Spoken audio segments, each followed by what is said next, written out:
everyone and welcome to Review Station here at Jubilee Road. So today I have something a little bit different for you. I am reviewing a DCC controller. It's the first time I've ever done that properly here on the channel. In today's episode we'll be looking at the all-new Signatrack ACE 3 DCC controller, which you can see in the front of you. These are the box they come in. You get all the information on it you need, which I will be giving you as much information during the video as I can. We have the power supply and we have your little pointer for the screen as well. I'm going to show you the bits and pieces on this controller, how to use it, setting up and doing things like that.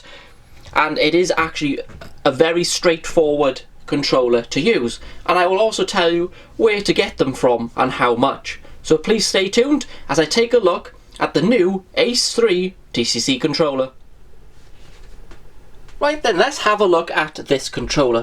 What I have done here, I have set the controller up with my rolling road. It's as simple as it possibly can be. You've got two different ports here at the top. This side, A and B, is for your main track power for your layout.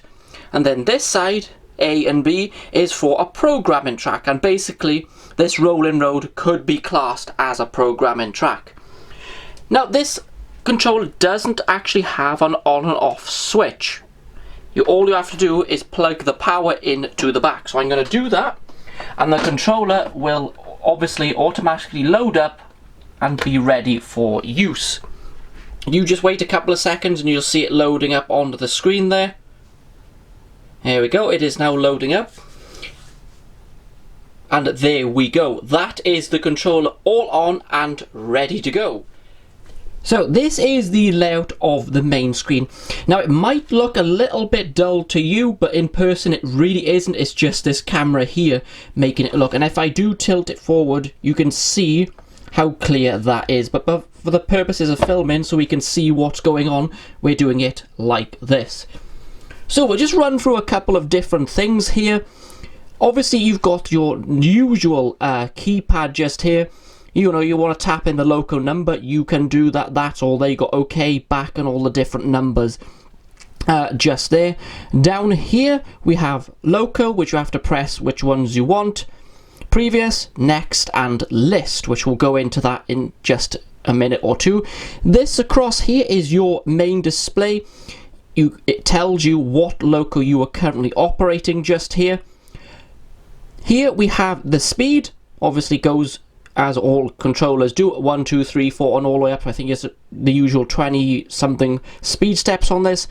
This just here, as you can see, if you tap that, is your forward and reverse just here. You can see how responsive the controller actually is. This is the bar then. If you slide this across, this will make your loco speed up or slow down just here, which is not this loco, by the way. It's on a different one, that's why it didn't work. Then we've got the function buttons here. We've got lights, F1, F2, F3, F4, and if you want more functions, typically you go into more, and you have up to 28 different functions in here, all the way from 1 to 28, and you can use those. You can speed the loco up in here as well and all of that. So easily enough. We do have an emergency stop button. Just tap that there, and that just one here, if you tap that, turns the track power off. So if you're doing maintenance or whatever on the line and you want the controller still plugged in, you can do that by pressing that. So if we go back to the main page, we got a few different things down here as well. We got panel drive, handset drive, accessory control, decoder setup, system setup, and help. Now obviously I'm still learning with this controller, so I might miss a couple of things, but we'll see. So if we tap this then, handset drive, you can add 3 different handsets to this controller. It's got 3, as you can see, A, B, C and D just here, and you can pick these up from Signatrack as well. They make those, and 4 of you can have each of a controller. You just tap on the controller you want, just like that, tap the local number in, and then you can drive it. But obviously if controller A wants control back, just press A and then you can have control back to theirs. It's quite easy and straightforward. As I said, I am still learning. So the next one we'll have a little look at then is accessory control. Now obviously if you have signals, point work, this controller can control all of those without any messing about. This is just telling you how you set up. You can put signal 1 in, on, off, reverse, whatever you want to do, this will do it. You have level crossings you can run it with. Anything that runs on an accessory decoder you can run via this accessory control, which is really nice, and I do like that. We're not going to look at system setup because this is already set up, and help, well, it's obvious what that is. Decoder setup, you can go in there, tap your locos and do, you know, CVs and mucking about with controller settings and all that. You can either use it via the program track or your standard there as well. If you go back to panel drive, that is the main screen there. So if you do want to select a locomotive, then all you would need to do is press loco. I'm just gonna go for a random, just say 5, and enter. Now then you can be able to move the loco and do whatever you want with it. You know, speed it up, slow it down, use the function keys or the controller if you have one of those as well. I really do like the setup of this. Now this obviously has other features as well. You can go into what's this bit here, which is loco list. So if we tap that just there, and then just bring it up so you can see that, here is a list of locos that I've already put into this controller. Now you tell it what number you want the loco to be on, as you can see, and then you give your loco a name. Because this one here is 2860, which is the loco behind the controller, and it is CR Hudson, which is Canadian Royal Hudson. Same with this is loco 189, which is my British Rail Class 66, and at the moment it's under BR Class 66. Same with the 37, it's 37 Intercity, because it's in this Intercity Swallow livery. So it's, you can call it whatever you want. You can also do that with the functions. You can tell it which functions do which. So it does take a bit of setting up, I will be honest, but I really do like it. You can add locos so easily here. You just go into these buttons, tap in the number and press save, and then the loco is on your controller. You can go back to the keys. So if someone comes over as a friend or visiting loco, you tap the number in here like you normally would, but when you turn the controller off, that locomotive will not be saved inside the memory of this, which I rather like that, so you don't clog it up.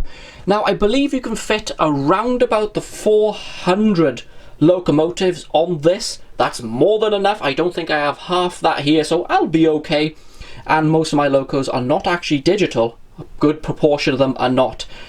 Now obviously the power supply is 6 amp, I believe. Now that is a lot. That's a good beefy bit of power. So you can run this with O gauge, G gauge, garden railways. Just hit the camera then. Massive layouts. This controller will do the job, it really will. There will be updates coming out for this controller, so there is plenty of opportunities to make it even better than it already is, so there's plenty on the way for this. Right, this loco here is already saved onto the memory of this controller. So let's get this running. I just want to do a demonstration for you. If I lift the controller, it might be easier to see. So I could just tap the number into there if I wanted, but this loco is in the loco list. So we go down the list, you can scroll up and down, but I don't have many locos on here, and we just press Canadian Royal Hudson, OK. Now, this loco should, as you can see, just here, the locomotive is now currently operating. You can speed it up, slow it down, and if we go into functions, you've got loads and loads to choose from with this loco, so there we go. That is now all ready to go. We can use the bell, which is on 1 on this. There we go. The whistle, which is rather nice on this mode. Now that will last as long as you want it to. If I put the controller back down, let's get the loco actually moving here for you. That is speed step 1. And as you can see, the locomotive is operating there. And you can flick back and forth between all the different functions as well.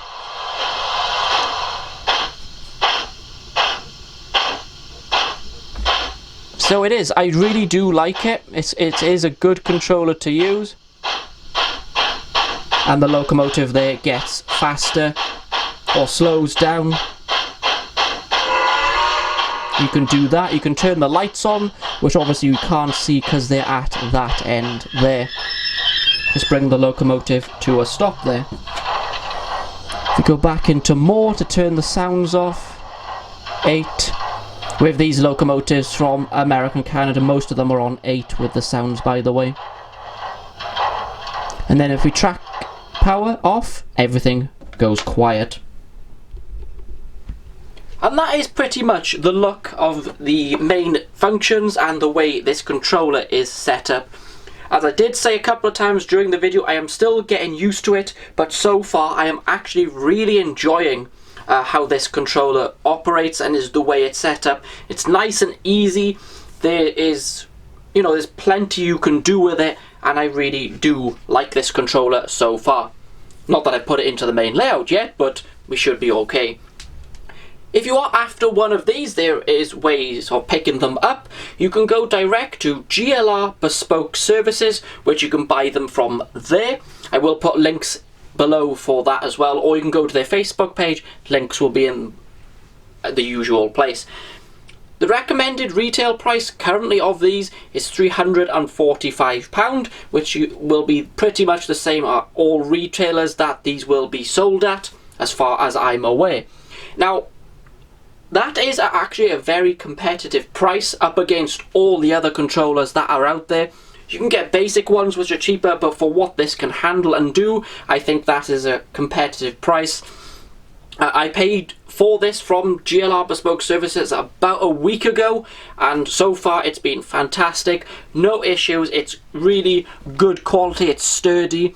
The screen's all laid out in a nice professional way. It all looks nice, and it does the job really well, as you can see where that locomotive was running there. So overall, very happy with this controller. You may not have heard of Signatracks. They have been around for quite some time, so those of you who had the previous controllers would know exactly what these are like, and well, you can just jump straight into these and use it. You wouldn't need any sort of retraining, would you say? I don't know. But anyway, thank you very much for watching Review Station here at Jubilee Road today. Let me know your thoughts on this controller, and if you have one, or maybe picking one up, try and ask any comments. Ask questions, should I say, in the comments. I'll try and answer them, or speak to GLR Bespoke Services via their phone number, which will be on their website via the links below. That's it from me today. I'll be back here at Jubilee Road or on location very soon. Bye everyone.